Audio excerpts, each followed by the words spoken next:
Come on in. Welcome to Idled Out, where we talk all things Survivor. My name is Luke, and today we're talking about what seasons you need to watch ahead of Survivor 50. Survivor 50 features 24 players across 2.5 decades of Survivor, from early icons of the show all the way through the recently aired Survivor 49. And whether you're a brand new viewer, a longtime fan hoping to refresh your memory, or just getting back into Survivor because of the milestone season, I thought it would be a good idea to put together a little guide of which seasons I think you should binge ahead of Survivor 50. I'll pick 5 seasons representing all eras of Survivor, all with at least one player who will be playing on Survivor 50, but typically with 2 or 3. These are all great seasons of Survivor, which are also representative of the era in which they took place. So if you're so inclined, you can also track Survivor's evolution over the years. But before we begin, if you're a truly dedicated fan, an absolute streaming beast,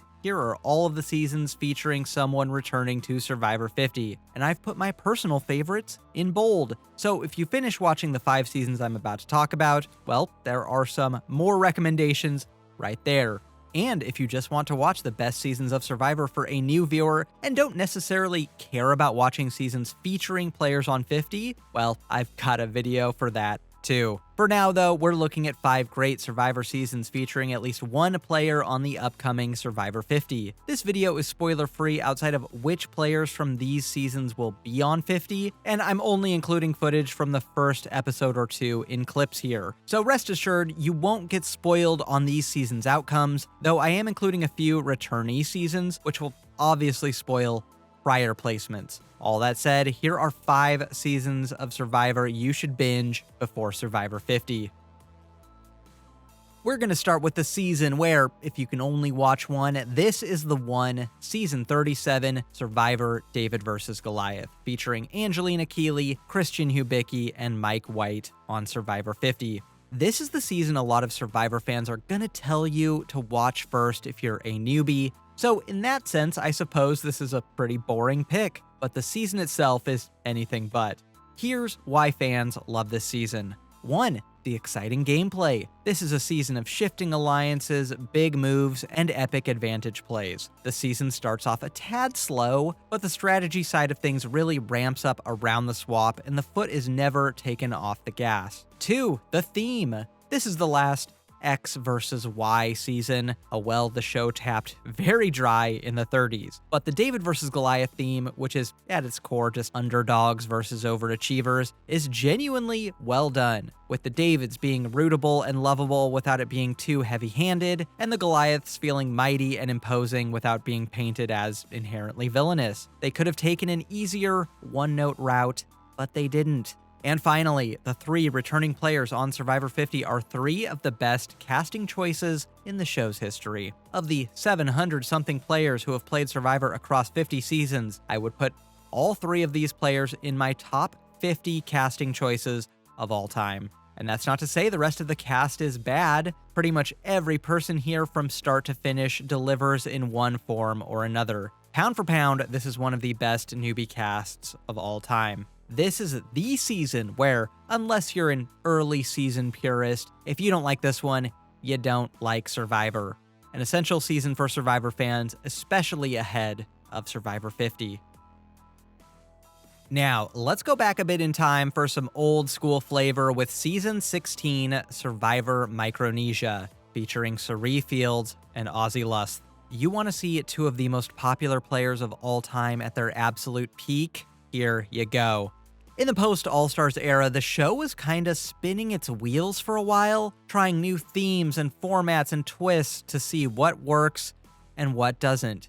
And this season, and the one before it, Survivor China, is where they got things right, reset what Survivor is for the coming years, and proved the show's longevity by creating a new generation of Survivor superstars. But not only is this season important historically, it's just insanely entertaining. The challenges are absolute peak, featuring some of the most creative challenges and the best challenge competitors of all time. The characters have some real high highs, with several of the returnees cementing their legacy as all-time characters and gamers. I'll concede that the fans tribe at times appears to be little more than cannon fodder, but they also have some true breakout stars. And finally, the strategy. The post-merge is one of, if not the, most entertaining post-merges of all time, with blindside after blindside after blindside, each somehow more entertaining than the last.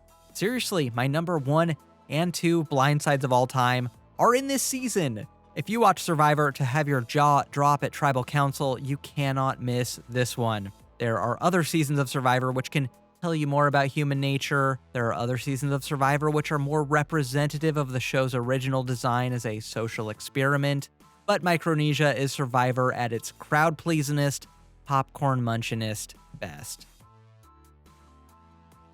Let's move on to our new era representation on this list, Survivor 46, featuring Charlie Davis, Q Burdett, and Tiffany Nicole Irvin. Of all the seasons we're talking about, Survivor 46 is what Survivor 50 is going to most closely resemble in terms of formatting and game design. And while your mileage may vary on the new era, overall, this season absolutely rules. And I would put it up against most any classic season any day. If I could describe it in a word, that word would be mess. Messy players, messy gameplay. This season is just so entertaining if part of the reason you like Survivor is confrontation. 45 felt like a course correction after the cuddliness of the first few post-COVID seasons, but this season felt like a neutron bomb. Even Probst has his mojo back after treating some players in the recent New Era seasons with kid gloves when they very much deserved a Probst zinger or two. Even without that context though, this season stands tall on its own. A fantastic cast, tailor-made in a lab to come out of this season hating each other. There are numerous meltdowns, each more absurd than the one before, and players are finally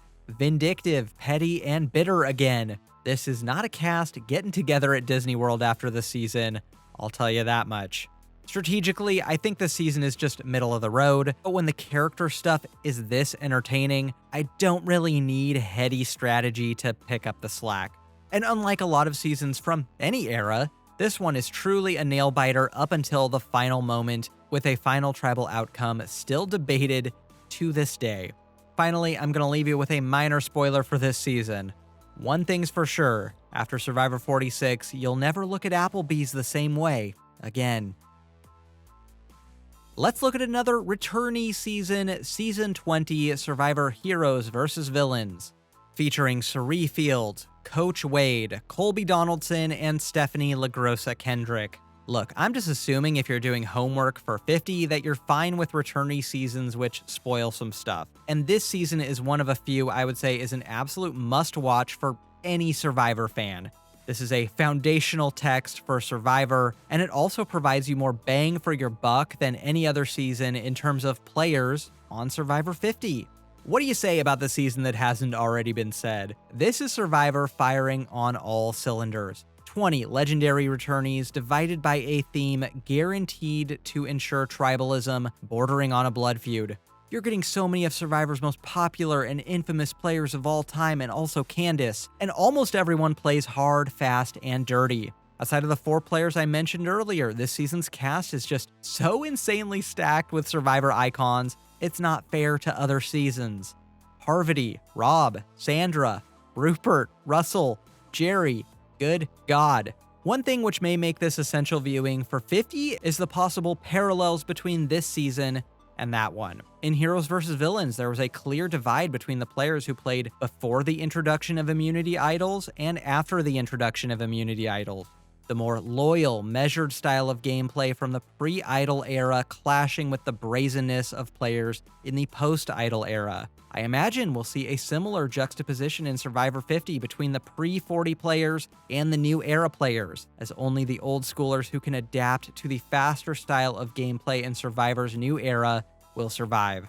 This isn't necessarily the best outing for all the players who will be returning to 50, but you will at least get a taste of 4 of Survivor's most popular players of all time who are almost guaranteed to get screen time on 50 for as long as they're around. Between the incredible cast, the constant blindsides and betrayals, and the superb storytelling, Heroes vs. Villains is, for my money, the best season of reality TV ever.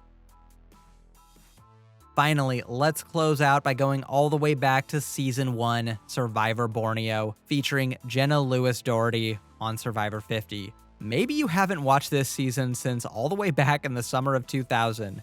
Maybe you're a newer fan who hasn't checked it out yet because, well, look at it. But Borneo is well worth a revisit ahead of Survivor 50 just to see how different and also how similar Survivor is since its debut 2.5 decades ago. For me, Borneo is a raw snapshot of the early 2000s and captures that era in a way few things can. Social issues of the day like homophobia and having children out of wedlock are all openly discussed, and a lot of these conversations seem downright quaint a quarter of a century later. But it puts into perspective how far society has come and how much representation helps tear down barriers. In terms of strategy, well, I wouldn't expect much, but that's part of the fun. Whether alliances are even ethical is a topic of major discussion. This admittedly isn't the season to watch if you want to watch insane blindsides. But the contrast between the relative simplicity of Season 1, an era before immunity idols or even tribe swaps, and the high-octane strategy of later seasons is quite enjoyable. Survivor strategy was always going to evolve beyond this, but the purity of the game here is nice. Now, this is certainly a show finding its footing. You can see in real time the show and Jeff embracing what works and dropping what doesn't. But when revisiting this season, it's astounding how much they got right so early. Overall, Borneo is Survivor at its simplest, but also at its most charming, which is why it's so easy to see why America fell in love with this show in the first place and why these 16 players became national superstars. More than any other season, it represents the show's original ethos of forcing 16 strangers to build a new society. It is deeply funny and charming as hell. There we have it, 5 great seasons of Survivor you should binge ahead of Survivor 50, giving you a compressed history of the show and showing you 12 of Survivor 50's 24 players. Not every single player is at the peak of their powers in the seasons I selected, but most of them are. If you want more, I bolded a few extra seasons at the start of the video, which also feature Survivor 50 returnees, so go check those out if you've binged these 5 and are looking for more. Finally, if you followed this guide, tell me in the comments what your favorite season was, who you liked and who you didn't. Who are you looking forward to seeing on 50 the most? Let me know! Got nothing else for ya. Looking for more on Survivor 50? Like and subscribe and I'll get you more Survivor content just like this. Until next time, don't get idled out.